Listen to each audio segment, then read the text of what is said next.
Hey, welcome to the Layman podcast. I'm your host, Michael Tolosa. Today we are here with Mark Blackwell of Justice Ministries, a anti-sex trafficking ministry in North Carolina or South Carolina, in the Carolinas. So he's going to talk about what he's doing, and I'm fascinated by this topic and can't wait to dive in. Welcome, Mark. Thanks, Michael. So good to be with you. And it's been a while since we've caught up in person. So I'm glad to see your face, even virtually, and catch up for a little bit. So first off, Justice Ministries. Can you talk about what prompted you to start this ministry? Yeah, no, great question. And again, thank you for this opportunity to kind of get the word out. You knowing us for as long as you have, you've been an awesome support and just really helped us get in front of audiences. So this is a continuation of that. So we are grateful to be on the show today. Yeah, no problem. So Justice Ministries, as you said, a counter-human trafficking agency, primarily working with sex trafficking victims, as well as sexual exploitation victims. This all started back in 2010. So we're in our 14th year. For me personally, it started, it was my last semester in college. I was at UNC Wilmington, and we went to the Passion Conference there in 2010, that January. And at that conference, that they had highlighted the issue of human trafficking and what was going on globally. And just during that time there, I just felt like God was saying, Mark, go serve this population of people. And I didn't know what that would look like. I probably assumed that meant, bolting on with some operation, or, I didn't know if it was overseas or stateside or what. But as I dug deeper into the issue and saw that even in the States, it was a very serious problem. It was even a serious problem in my hometown of Charlotte, happening in locations miles from where I grew up. It was just this kind of whoa moment of that, like, this is actually in my backyard. And basically we felt called to get started right in our own backyard and get after it. At the time, there was only like 100 bed spaces nationwide in the country, like in terms of shelter space for recovered trafficking victims. So as I was like looking to places to plug in with, I just saw this vast need, and there wasn't a ton of options. And even law enforcement didn't really have anywhere to send victims once they identified them, if they identified them. And so basically we ended up starting the organization, not to just start another nonprofit, but to try to develop the organization we were hoping had existed, and to try to be a response in the Carolinas and in the Charlotte market. There was a few other groups across the Carolinas that were just starting at the time, and I connected with them as well to kind of see what their vision was and what the lay of the land was and what the needs were. But we were one of the first groups in the Carolinas, and one of the first responses in the Charlotte region for sure. Yeah, and you said that there was a problem in Charlotte. What is there a big problem of sex trafficking in Charlotte? Why is that? Sure. Yeah. So it's not even so much about Charlotte specifically. It's just major metropolitan areas, right? So Charlotte is for the past 20 years has just been growing and growing. It's one of the top cities in the country, very sought after. People are moving here constantly, and we're hosting a lot of large events, the RNC, the DNC, we have NASCAR, all the major sports teams, all these things. And whenever you have a major metropolitan that's bringing in a lot of people in and out, trafficking organizations and traffickers see that as potential business. And unfortunately, women are going to be brought through and be passing through this area when they're facing their exploitation as a part of that journey, whether they're here full time or whether they're just passing through. So yeah, Charlotte, according to the hotline calls nationally, Charlotte's ranked in the top 10 regularly. So you could argue that Charlotte is a top 10 city for human trafficking in the country. Atlanta ranks very high, as you can imagine, so some overflow from there. But even if you think about it geographically, the East Coast is more densely populated. We're kind of the midpoint between, New York and Miami, and the midpoint between DC and Atlanta. So we're in the middle of a lot, and a lot of pass through here, and then a large city in its own right. So it's for those reasons. It's not that like Charlotte is specifically, has something going on. But I think it's more just most major metropolitans, it's a common practice, a common issue. But I will say, in 14 years of doing this work, we also see a lot of problems in rural trafficking and familial trafficking. So I feel a lot of places I speak and share about JM, there's a high probability it's happening within 30 minutes of wherever I am, even if it's in a city or out in the country. It's a massive issue that, some argue only 1% of the victims are even being identified, much less getting help. So we have a ton of work to do, for sure. Yeah. I just read a story, not to date this episode or anything, but a news story about refugees coming from over the border. Of course. And there's missing, like 300,000 kids are missing because they were just put in the care of strangers and Sponsors. Yeah. they're gone. Yeah. They're gone. And That's so right. you can imagine that a lot of these kids are being trafficked. Oh man, I think the border crisis is a massive problem. I had an opportunity to serve with Samaritan's Purse at the border back in 2019. Del Rio, Texas, which is a tiny town, but a major pass where people are crossing. It's also near Eagle Pass, which is more well known and talked about in the news. But yeah, I spent a few weeks down there doing trafficking assessments. I was contracted to help assist with that. They were running essentially a facility that was helping migrants that had made it over and were being processed, but they haven't eaten, they don't have clothes, they don't have nowhere to stay. Just kind of a care station to help them and help navigate those things, and obviously share the gospel and just love them well. And but they had me come to help out on that site, but also to do some assessments. And what I was looking for was that at the time it was becoming well known that there was almost this method. Migrants or people with negative motives were seeing that you would sometimes get a priority if you had a child with you. So there was like this rent-a-kid type thing. Wow. But what happens, right?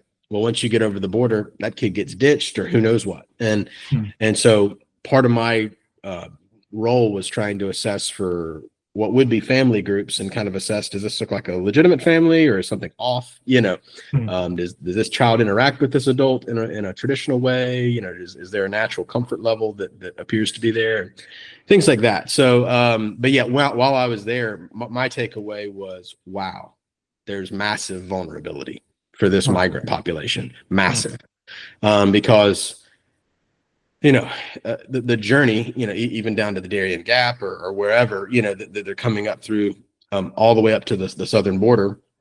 And, oftentimes the cartels are involved and they're taking their life savings, or, they sold property. They sold everything they had to pay off the coyote to get there. Yeah. And now they cross the river, not even through a port of entry, get picked up by Border Patrol and are set here. And you're out of money, you're out of resources. This was kind of like they've cashed in to make it this far. And now you're being assigned, or you have a sponsor. And that's how it works with like the refugee status. It's like, oh, I'll go with my sponsor until my court date, until it's decided. But who are these sponsors? How seriously are we vetting these people? They're technically not supposed to work while they're here. So they're very dependent and vulnerable on these people that are hosting them. Yeah, I just saw in the news article that some of these sponsors, these addresses are actual strip clubs. Yeah, I mean, how obvious is that? Think about look at how broken the foster care system even is. But look at the checking and the vetting that should be happening in that context. But with this role, it's like, well, I hope it works out. There's a name on a paper. You're going to go stay there. And again, so my takeaway, and there's so much we could unpack on this topic alone. Yeah. But my takeaway to sum it up was, we are allowing a situation that takes a very vulnerable population and actually potentially is adding to their vulnerability and risk of exploitation by the method that we're allowing. It's very irresponsible. It's terrible. So yeah, I've heard that the 300,000 kids, we don't know, and I don't know that means all of them are in trafficking, but we've lost tabs on where they are. We can't verify, where they are, and that's a real problem for children. That's extremely irresponsible. Yeah. And again, it's similar with U.S. citizens. I mean, there's a lot of U.S. children that nobody knows where they are. They're lost in the mix, and the volume of children that are being trafficked and the amount of money that is put into keeping that covered up, and the individuals that are involved with this and the levels they're going to keep it hidden. I mean, yeah, we have our work cut out for us, and it's just amazing the overhaul that needs to happen. And it's like, when you actually zoom out, it's shocking. It's shocking how this has been allowed to take place. Yeah. So what are you seeing in Charlotte specifically? What kind of trafficking? Who Sure. is it, children? Is it mostly women, men? Or like who are you dealing with? Yeah, great question. So for us, to kind of give context, so we're in our 14th year, but we're still a very small organization. We have like 4 people on staff, a modest budget. I mean, it's a good one, but we don't have a reserve. We not a lot of overhead. We're trying to keep our focus on victim care and reaching those that we can. So for us, our method was kind of, reach out to the at-risk population, help relocate them from the situation and help them rise up to their own independent situation. But with our styles of outreach, which have involved street outreach, strip club outreach, partnering with groups that were cold calling, individuals being advertised online, and word of mouth. As you can imagine, a lot of our response is English-speaking adults. Because they're not blatantly advertising to kids quite the same. That's more of a dark web thing. So over the years, we have stayed very busy with the traditional young adult U.S. female trafficking victim, which is one category of the type of sex trafficking going on. You have domestic trafficking, U.S. citizens being trafficked. You have foreign nationals.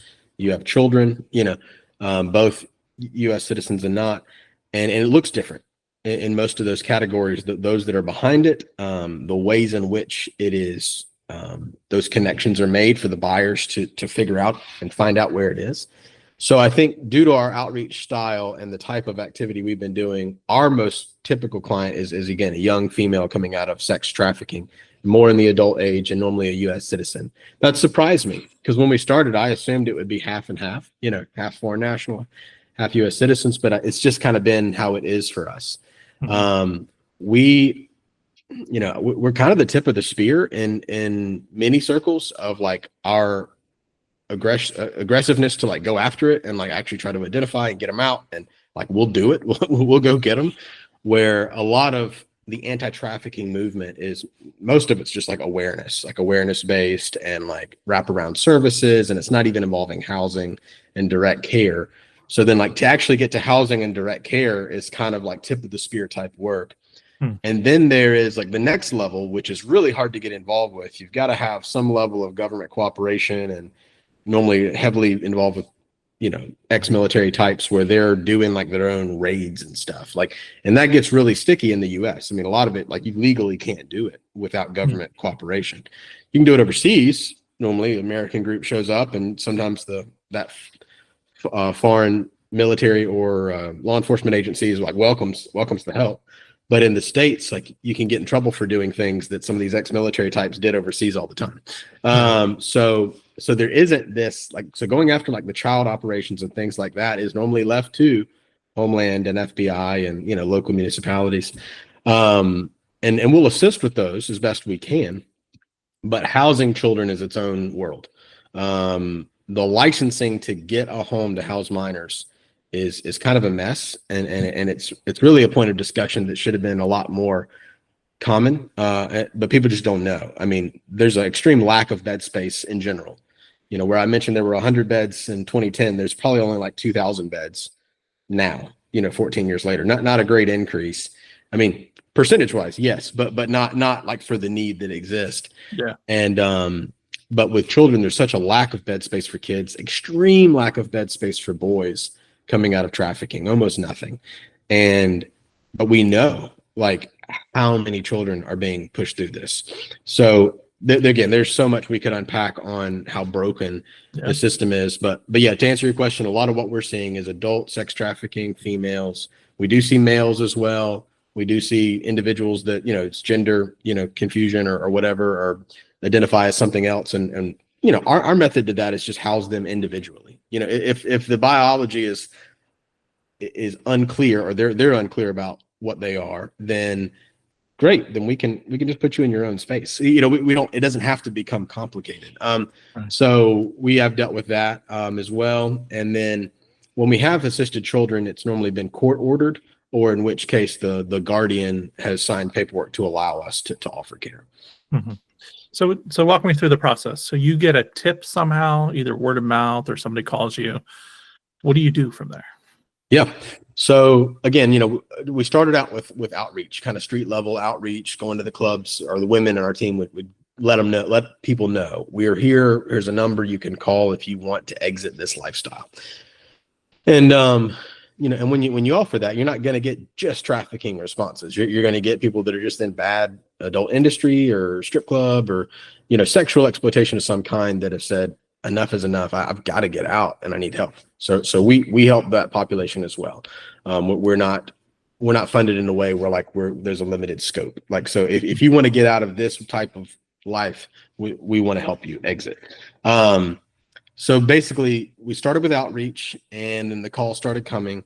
Government cooperation really was pretty weak in the early years, but after probably 70 cases and a couple of years of us doing this work, some of the officials circled back and were like, okay, well, if you're going to do it anyway, I guess we'll try to use you because we do need the help. So that took longer than it probably should, but it is what it is. So we get calls from law enforcement, we get calls from self-identifying victims, we get calls from word of mouth, former survivors that we've helped that have informed people they knew in their network that we could assist.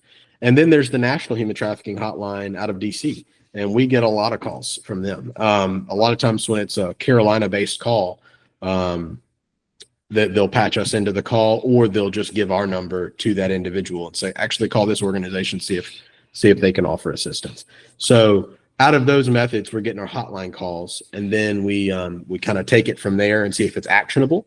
Some people are calling just feeling out what we do or not do. Sometimes it's a scam. Sometimes it may be somebody trying to figure out what we're about, all that stuff. But if it's actionable and it's someone that needs help and wants help, it just depends on the situation. In some cases, we have to physically go to them, like where they are being exploited, and pick them up, and we leave. We take them away from that situation, ditch the phones and the electronics, take them far away, get them set up in a safe situation for a couple weeks while we kind of vet the situation and make sure they really want the help.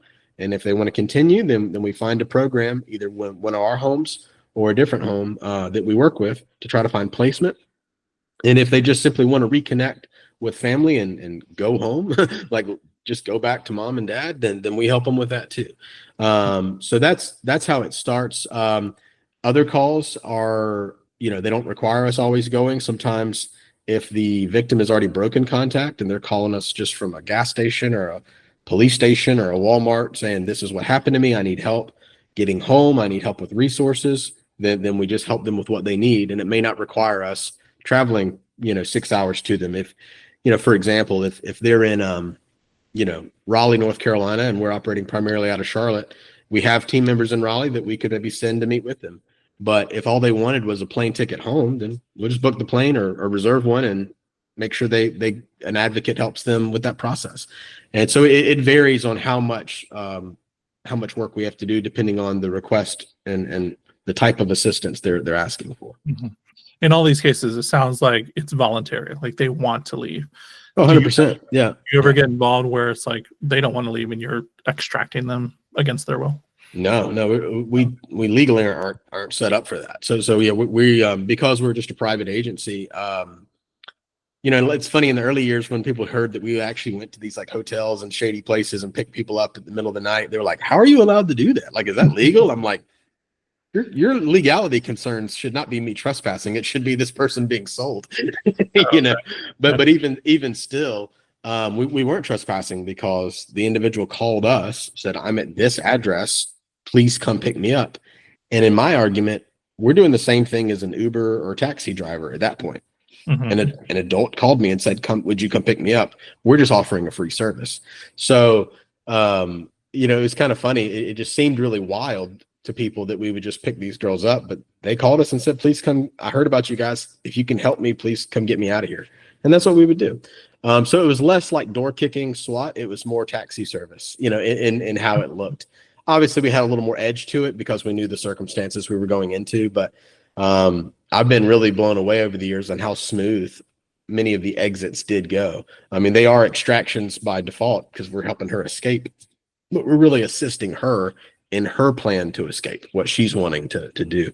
The only times it's gotten a little awkward is, let's say, an emancipated teen or someone that's being court ordered to our care, oftentimes when they're like younger, 17, 18, 19, and maybe the law enforcement did the raid and found this girl. And maybe she wasn't quite done with this life. And so she's seeing her pimp or trafficker as kind of a boyfriend.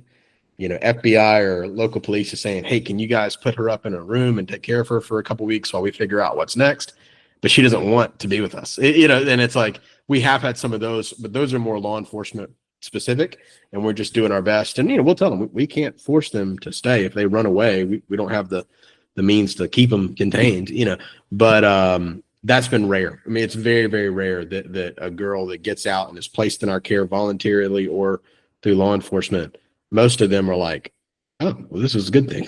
This is helpful. You guys are here to help me. And sometimes you have to establish that trust because, as you can imagine, with the level of abuse and hardship they've been through, it's reasonable that they would be skeptical and be like, what are you guys about? So sometimes they'll try to kind of test you and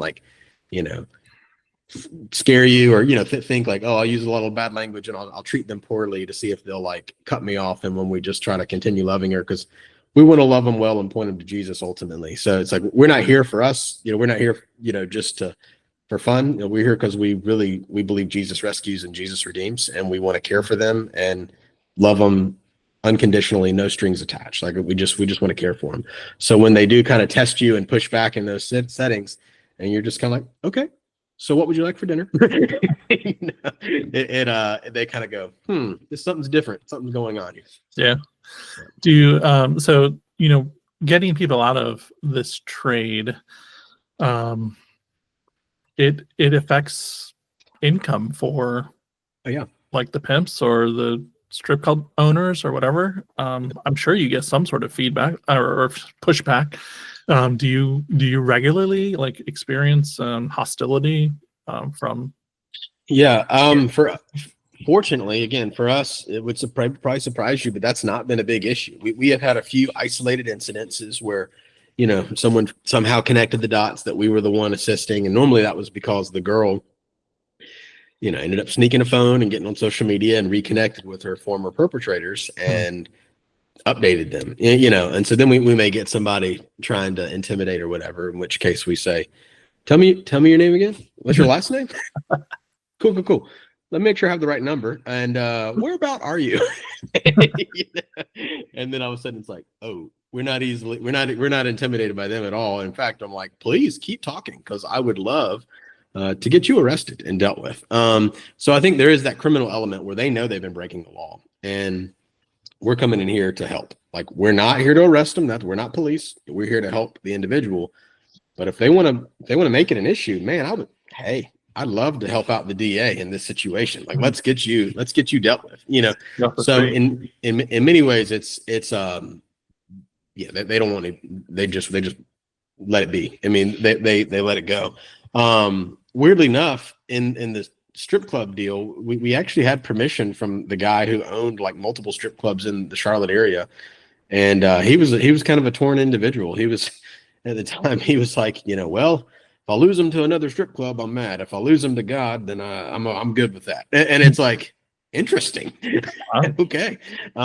So there's a lot of people that are caught up in dark industries that I think sometimes have a sense of some spiritual dynamics, and whether in some cases, they may even proclaim to be Christians, which is like, whoa, what's going on here? But this is a spiritual battle, and there's a lot at play. So I think, especially when they're making the connection that we're not here to just be some nonprofit, we're here as followers of Jesus Christ. Like that's what we're about. And even amongst like gangsters and thugs and all this stuff, sometimes there's a sense of like, I'm not gonna mess with the church people. It's weird. It's like you're over here pushing drugs and selling people and living this terrible lifestyle, but then there's almost like I'm gonna let that be, and it's unique. The other side of it that I've wondered at times, because we have done some extractions that were pretty sketchy, especially in the early years. Like, you show up to this place, there's clearly lookouts.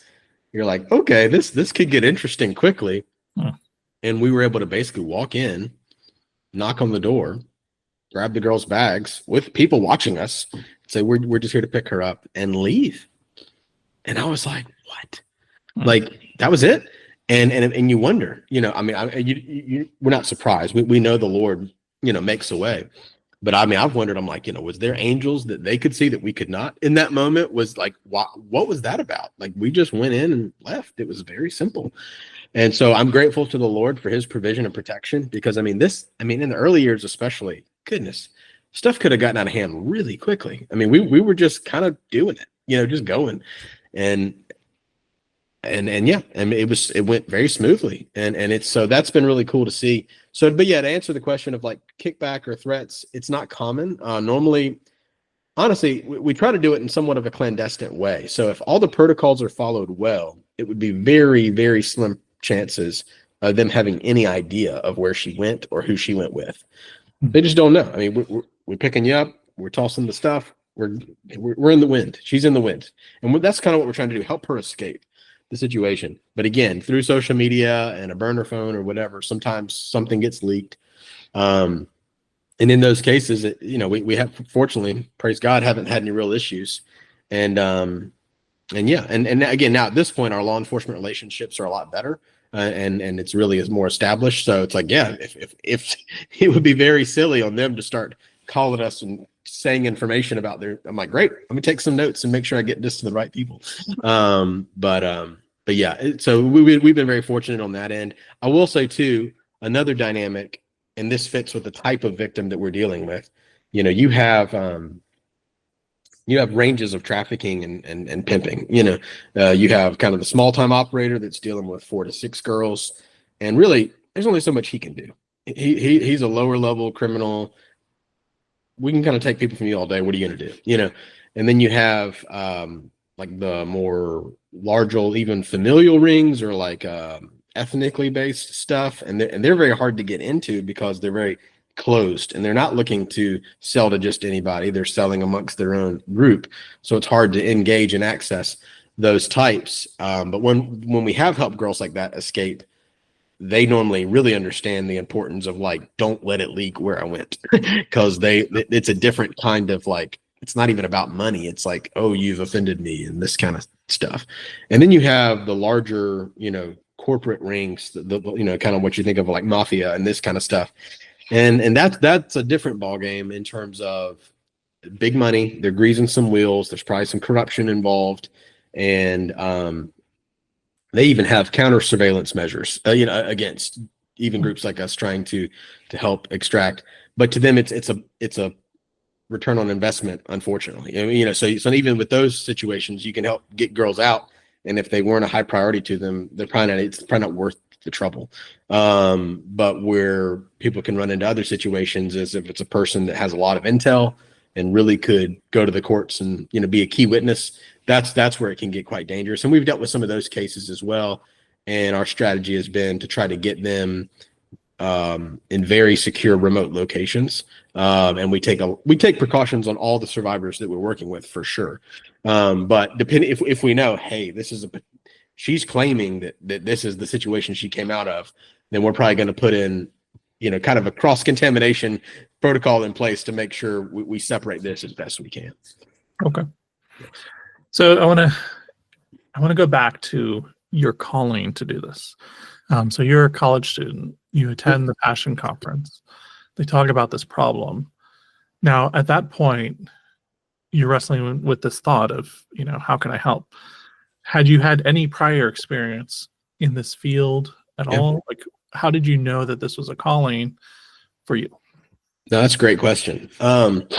So I hadn't had any experience in the counter trafficking space or anything. I mean, I was, again, senior at UNCW, and my time at Wilmington was great. I was actually a 2-time student body president. I had a lot of leadership opportunities and was involved with the North Carolina Board of Governors and the statewide student government activity. So, had a lot of really interesting leadership opportunities that was very, really ended up being very helpful in this work, because sometimes some of those roles and jobs is kind of a job with no manual that you got to figure it out, and that's been true for a lot of this journey. It's been kind of figuring it out as you go.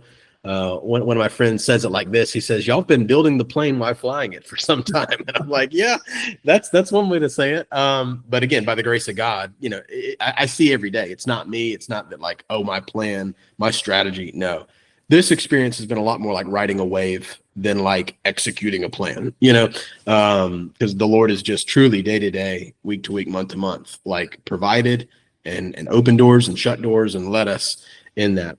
But it is interesting. Even from high school, I had an interest in like politics and leadership and things, and I had some leadership opportunity even then in high school. So I was actually planning on going the military route before college. I was a West Point finalist. I did get I got congressional nominations to multiple of the military academies and got into one, got a full appointment, but ended up turning it down, which was they thought was nuts, and it is uncommon because I didn't have a piece about it. And then ended up going a very different direction to UNCW, which again then had a really wonderful time there, and the Lord blessed me with leadership opportunity and connections. So then by the time I was in college, I was thinking, okay, maybe I'll go more State Department or clandestine services or work for one of the agencies and do that route. So I mean, I guess I say that to share that like the Lord had already kind of prepped me that I may be going into an untraditional career path, whether military or working overseas for the government and things like that. So I was already kind of like open to doing unusual, not your typical 9 to 5, kind of work, and I was comfortable with that. I was pursuing options. Interestingly enough, one of the other things I considered was like broadcasting and like overseas stuff and that field and. But yeah, so I didn't know exactly, with that semester left, like I didn't have something lined up. I was just looking at a few options and networking and talking with people about potentials. And but then that's when at the conference, we learned about it and it hit me that like, okay, so there's a young girl in my hometown, like that this is happening to. And then you think, okay, well, what would I do if like my little cousin or, a dear friend of ours, what if it was her? Like, what would you not do to try to track her down and get her out? Mm-hmm. You do a lot. You get pretty serious pretty quick. And then it's like, okay, well, if I'm supposed to love my neighbor as I love myself, shouldn't I love this girl the same? Shouldn't I go with the same intensity to like try to get to her, whoever she is, And then it really made me go, oh, wow. Like it doesn't have to be this issue that we go, wow, it's so terrible, but it's so big. What can we do? No, I mean, I felt like God said, Mark, I brought you here. You're willing to go to like Afghanistan or here or wherever. Like, just go get these girls. And I'm like, how God? Like, how are we going to get them? Like, and I felt like he said, I'll take care of all that. You need to go. I'm telling you to go. And if all I've done for you, all the foundation he's given me, all he's prepared me for, all the privilege and opportunity and like an experience, I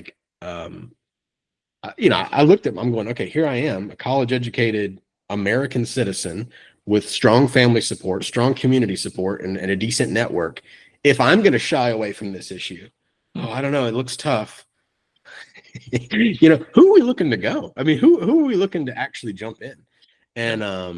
And yeah, so I saw like, look what the Lord's blessed me with. Look what he's prompting me to go help this girl. I didn't know who she is or where she is, but I know that he does, and I know that he has a way. So I just felt like he was saying, Mark, go and trust me in this. And that, so basically it was just a matter of saying, Lord, I want to be available. I want to be adaptable. I don't have to know what this is going to look like. I don't, like, just lead me and show me. And he has, and I got to tell you, it looks very different than I thought. It was funny coming from student body president deal where I'm on the board of governors and all this, and like dealing with, $1 million budgets and, involved with this kind of stuff. And you can get on talk call with the mayor or the congressman or whoever you need to. And then all of a sudden you graduate, you're just a guy. And it's like, yeah. So, I mean, I honestly thought we'd raise $500,000 in the first year and get after it and start like building homes and homes and homes. Like I thought, well, no one's against anti-trafficking. Like, who wouldn't want to fund this?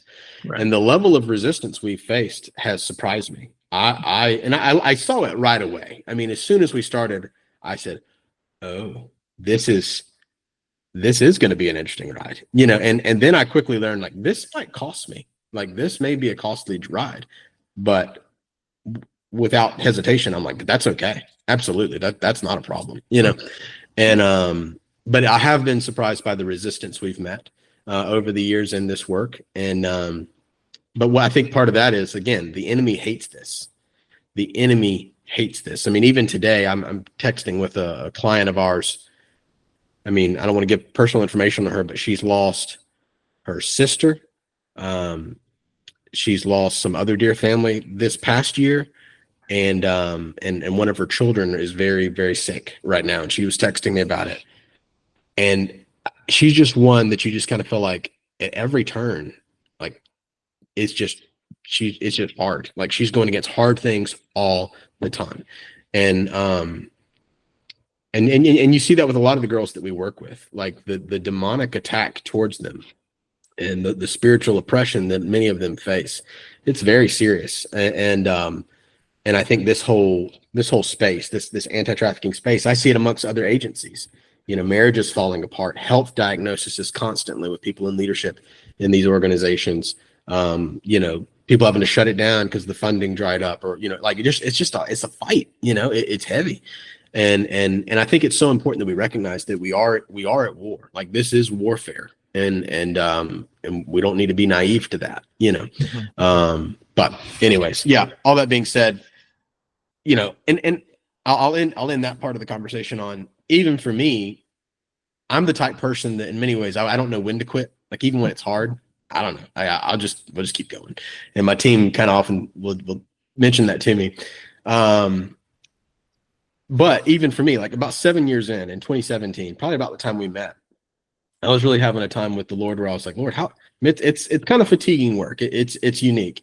And I was kind of like, you know, how long you want me doing this, you know, and like, cause I don't want to do this in my own strength. I don't want to push it beyond what you're asking me to do. But at the same time, if you're asking me to continue, or even if you're asking me to press in and go further, like, show me. Like, similarly with the harder to reach victims, some of the migrant children and others, if I don't have access to them, I don't have access to them. My access only comes from the Lord opening a door. So I'm ready and willing for any access to any victim that the Lord would have me serve, but I'm also not pushing it, because I don't want to do any of this off my own idea or on my own strength. I only want to do it as the Lord directs and opens the door. But yeah, I kind of had that talk with the Lord then, and it wasn't dramatic. It was just like, Lord, I'm just checking in. 7 years. It seems like a good time to say, you know, it's been a minute. But I didn't feel released. So I was like, okay, I guess that's that. We'll keep going. And that's kind of where it is for me. Like, I don't want to do any of this in my own strength, but I also don't want to stop because it's hard, you know, because the Lord is our strength. He is our refuge, you know. A big line I've been telling people lately is, you know, fear God and fear nothing else, you know, because he is so much more mighty than any threat or challenge we face. He will make a way, and he is faithful. I've just seen time and time again where he has provided, sometimes in the 11th hour, but again and again and again. And it's just, yeah, you don't have to worry. Like he does make a way, even when by the world's calculations, this ain't gonna work. You know, but I've just seen it. I've just seen him do it again and again. Yeah, I had literally just wrote a blog post about how God uses the foolish things of the world to put to shame the wise, and yes. But I won't dive into that now. So you are a Christian nonprofit. There are potentially a lot of such anti-sex trafficking nonprofits out there. What is it about what you do that's different from like a non-Christian? Yeah, that's a great point. And it's interesting that the guy, I forget his name, I think it's Nick something, but he's one of the leading investigators and journalists on the Epstein files and what's going on there. And he made this comment in a recent podcast, and he said, you know, it's interesting, the anti-trafficking movement is kind of filled up with kind of left-wing feminists and religious groups. You know, it's like not normal, you know, so there's some differences there, but that's a lot of what you see. So I can be a bit countercultural in the counter trafficking space. For one, I'm a man. Like, you just don't see a lot of male leaders in this space, and obviously unapologetically, like, I'm here because I feel like Jesus told me to do this. One of our main statements is, only Jesus rescues and only Jesus redeems. So we're not out here rescuing people. We're helping, we're assisting, we're trying to go and serve well in Jesus' name, but it's Jesus who rescues and it's Jesus who truly redeems. And we just want to walk in the freedom that Christ has given us, and in that point others to that freedom. Like that's the thing. So yeah, where we're coming from, our source of strength, our provision, our protection, it's all rooted in God. And we want to go as the Spirit leads, and we don't want to do it in our own way. We want to be sensitive to the Spirit, and we want to produce fruit that benefits others. Like that's what we're wanting.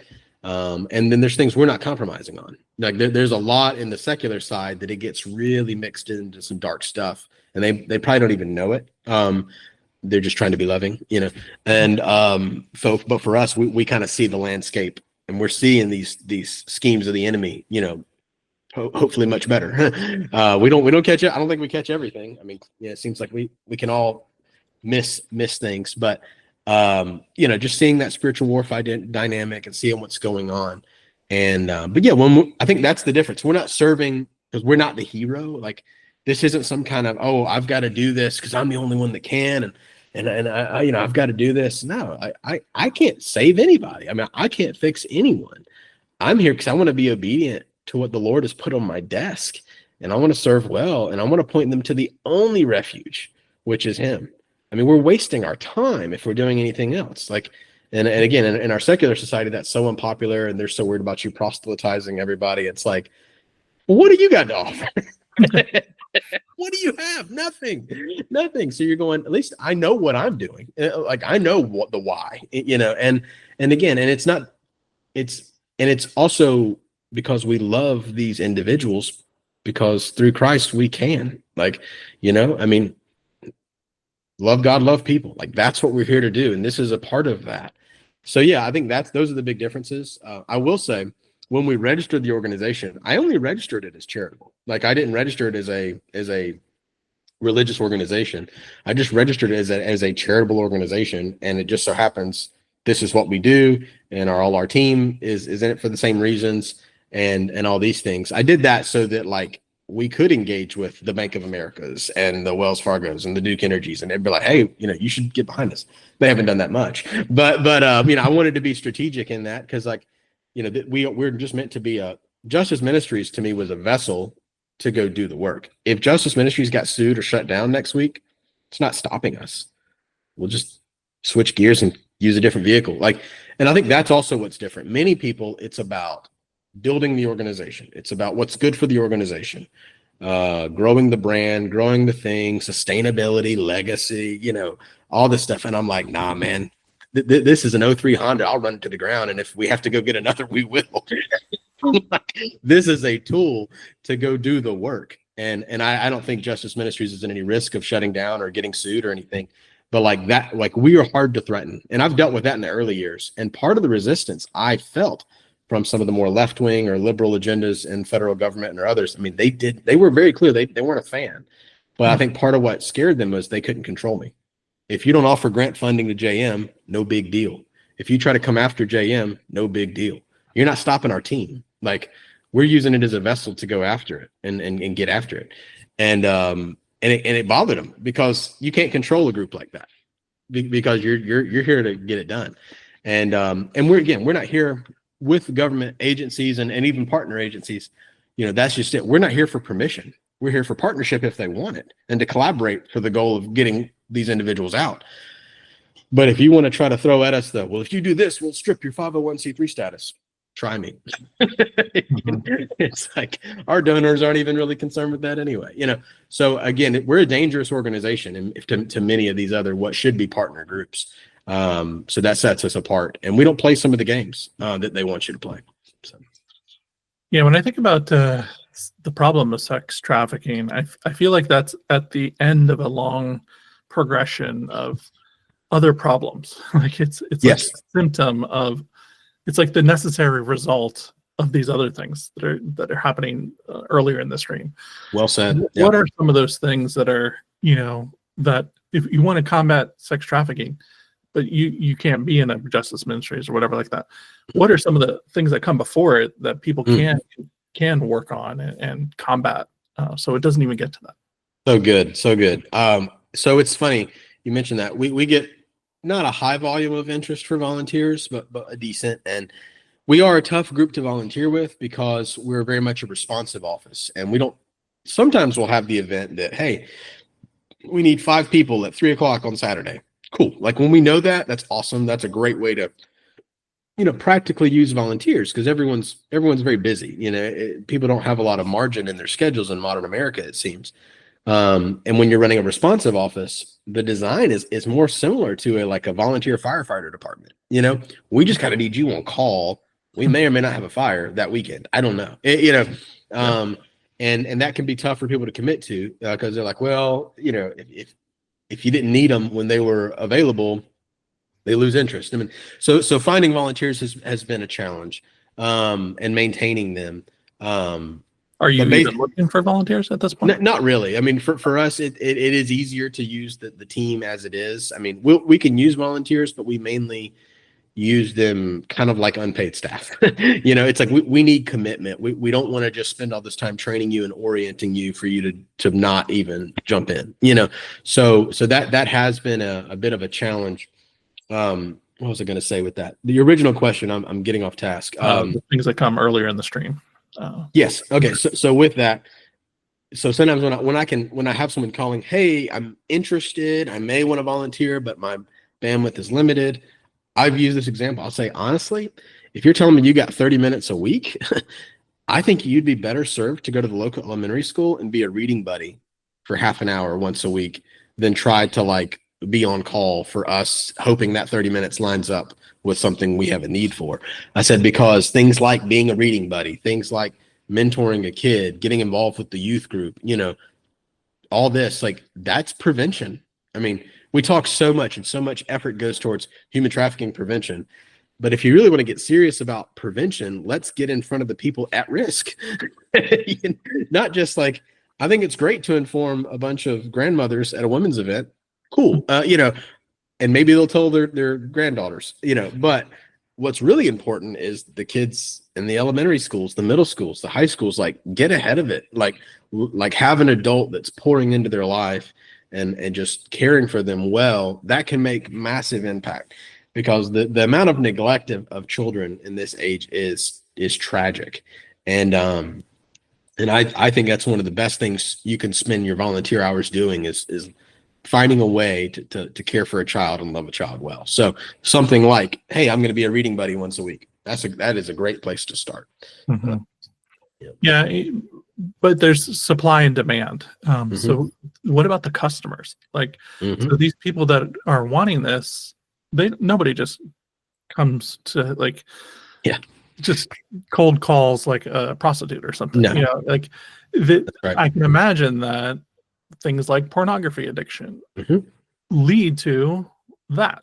So like I feel like there are ministries that are within the stream, like dealing with pornography or with I don't know, adultery or whatever. Like it seems like a progression that if you can't be at the tip of the spear like you are, maybe combating these other things can. And from I'm less on the demand side, but from groups I've worked with that have been heavy on the demand side, I've heard many reports of like when they've engaged with buyers. I mean, no surprise to be broken people, many times came out of a sexually exploitive childhood themselves. And, it's just, there's a lot of ministry opportunity in addressing buyers as well. Even with the traffickers, I mean, there's you peel the onion back far enough and it's trauma on trauma on trauma and abuse on abuse. And it's a cycle replicating itself. And, part of what we're trying to do is stop the cycle and engage and get in front of it from continuing all these things. But yeah, you're right. I mean, we live in a twisted society. You're right. Pornographic material, inappropriate material at every turn, super sexualized culture at every turn. It's nutty. It's like, let's just turn off our screens more. Let's get back in nature, shut it down. It's gotten out of hand. And then sometimes it's, sex addiction type and going out, and sometimes it's just someone trying to demonstrate power over another person and these kind of things. But I've heard a lot of reports from those on the demand side where it's kind of broken people going out and hurting other people. It's the old saying, hurt people, Hmm. and but yeah, no, there's a lot of ways to try to get it in front of that. But it is tough. I don't know how effective like the education seminars for buyers are. I don't know. I mean, I feel like it's worth trying, but I mean, I hear about that a lot. We just got to get in front of these men and educate them that what they're doing. It's like, I think a lot of these guys are buying either way. What they're dealing with goes beyond that, either in their own selfishness, Yeah. You may have a few rare examples where someone's going out and they didn't realize it was a victim. Even still, stop buying sex. Like, you should, like, it's, that's ridiculous, but I think the issue is, there's a lot of people I've heard a lot of push. We got it kind of like the John schools is what they call it, and it's like, oh, well, I didn't know, I'll stop now. I think that's I don't know how effective they are, but something I think we've been really lax on is the penalties for traffickers and the penalties for buyers. If we really ramp up the penalties for buying, that's a great deterrent. Again, it's not going to stop plenty of them. It won't stop them, but it definitely could be a big deterrent. But then you peel back those layers and you see in our higher levels of government how many are potentially involved, and how much corruption is going on. And there's a reason they don't really want to tackle some of these issues. I mean, a stat I said earlier, I've heard it said that only 1% of victims are even being identified, much less recovered and getting assistance. Why is that? Like, in the United States of America, like, why is America consuming so much more, and why are we sending billions all over the place, but we can't fund more shelters and more programs? Like, interesting, right? Yeah. It's, you zoom out a little bit and it's pretty telling where the priorities are, and even the high profile cases we see in the media. It's just very interesting to see how it's handled. So all that being said, I think ultimately this comes down to the local church. This is not a government fix it. This isn't some kind of special class that they're going to go attend and it'll all be fine. I think this country, as we know, needs to turn back to God, and this is a local church issue, for both caring for the hurt and engaging in the lives of men and women, and pointing them to Jesus, and then if they join that church, holding them accountable, in love. And but yeah, I say it all the time. People say, "What's the goal with JM?" I say, "Well, the goal is to work myself out of a job." and we're either going to do that one of two ways. One, we either reach literally every victim in their territory, in which case we could probably go help another territory, or in which we so equip the local church where we're not even needed anymore. And that's part of my goal, even now, regularly connecting with churches and saying, how can I equip you to where if you intersect with a victim, that you don't even need to call us, you can care for them directly. Because I mean, that's just kind of cutting out the middleman. Like, she needs Jesus, and then she also needs a church community come around her and like walk with her and disciple her and care for her and be her new family. Like that's what she needs. And that's what we all need, right? I mean, we all need Jesus, and we need and in following Jesus, we should be a part of a local congregation. Like he's told us to do this. And I think, so we have a lot of the answers in front of us. And I think that's part of what's going on with a lot of how sloppily a lot of social programs are handled, is because these things used to be on the desk of the church. We've contracted it a lot out, and we see where it's gone. So I think with as chaotic as things are, and people are seeing that, I think we're in a culture where people are starting to seek. I'm seeing that on other populations. People are going, this isn't working. So I think the local church has a real opportunity. So now more than ever, we got to get after it and be available and be willing to go into things that are uncomfortable. And maybe we don't have all the answers, but just serve, just do it. Yeah. Well, I think there's so much about this topic that I am still interested in and would love to ask you about, but maybe another time we can get dive deeper into some of these things. But thank you so much for sharing. How can our viewers assist you? Like how can we be help? Like we want to contribute, we want to support you. Totally. What can we do? Yeah, absolutely. So again, we're serving primarily North Carolina and South Carolina. We go beyond that as well. As I mentioned, one of our goals is to get into more local churches and share and form partnerships and equip them to be a part of it as well. So if there's an opportunity to connect me with the church you're in, anywhere in the Carolinas or beyond. And then obviously, we're a small organization. We spend about $25,000 a month, and we regularly get down to our last $1,000 or $500. I mean, that may sound wild, but the Lord has carried us through it again and again, and I've just seen his provision. But we're definitely looking for more individuals that would partner with us financially and preferably monthly, that they would even, that can help us budget a little bit if we know, hey, you're committing for a year or more to say, I'm going to give X amount per month. So you can check us out on our website, justiceministries.org. There's a lot of ways to give. And then other than that, helping us get the word out like you're doing right now, Michael. I mean, we're not your traditional nonprofit. We're not spending a lot of effort on the marketing side and all this kind of thing. We've been blessed with a lot of opportunities. We've been on some national TV and other things here and there, but I think in our fast-paced culture where there's so much content coming at us, you got to stay on people's radar. So helping share this podcast, helping get the word out, helping connect us with other people that may be interested to support us, connect us with individuals, or even donate financially, that would be great. The next big project we're working on right now is we're actually trying to develop essentially like an RV park, if that makes sense. We have a tiny house and a couple RVs, and we're raising funds and getting some funds together to purchase more, and we're looking to get some locations, or at least a main and maybe multiple locations set up, because we've seen with the housing market and the expensive rent and all these things, especially in the transitional care need, you can get a girl out, you put her in a safe house, you go through the deal, and then it's like, now what? Life's super expensive, and you're trying to make it after going through all this. So we're trying to get creative with our housing model. So we will use these models both in program housing and possibly even emergent, but really in program and transitional care as well. But if that's something you're interested in, if you've got a camper you want to donate, if you've got some ideas of how to get involved, you've got skills with heavy equipment and you want to volunteer some time to help us prep the site, let's talk. But that's probably the next big project we're going to be tackling, Lord willing, in 25 and 26. And will you put like calls for volunteers or whatever on your Facebook page or whatever? Yeah. Facebook page is good.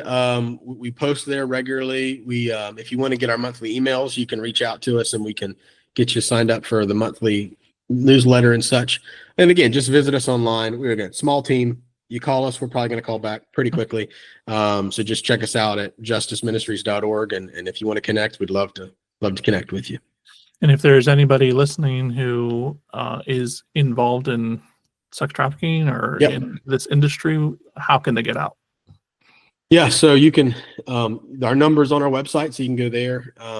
Our main number is 888-222-9182. Again, 888-222-9182.